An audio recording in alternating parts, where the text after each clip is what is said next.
Hello everyone. The given question is if 3 sin theta minus cos theta divided by cos theta plus sin theta is equals to 1, then find the value of cos theta.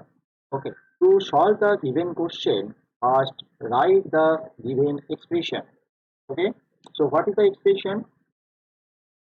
3 sin theta minus cos theta divided by cos theta plus sin theta is equals to 1.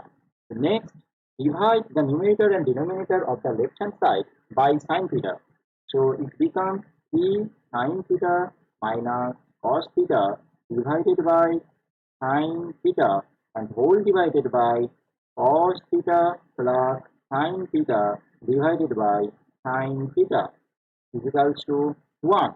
Okay, the next step is after expanding, what we get 3 into sin theta divided by sin theta minus cos theta divided by sin theta whole divided by cos theta by sin theta plus sin theta by sin theta.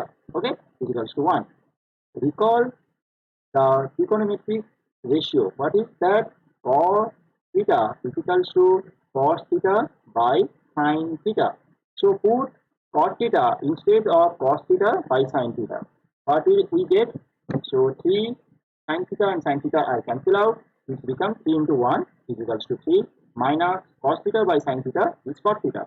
So 3 minus cos theta divided by cos by sin, that becomes cos theta plus sin by sin, that becomes 1 equals 1 plus 1 is equals to 1. Next, doing the cross multiplication, and after the cross multiplication we get 3 minus cos theta is equals to cos theta plus 1. Next, as the like term, so minus cos theta, it becomes the changing the side. So minus cos theta is equals to 1 minus 3, it becomes minus 2 cot theta is equals to minus 2. So cot theta is equals to minus 2 divided by minus 2. After that cancelling, we get 1. So 1 is the perfect answer for the cot theta. So option C is the correct answer for this question. Thank you.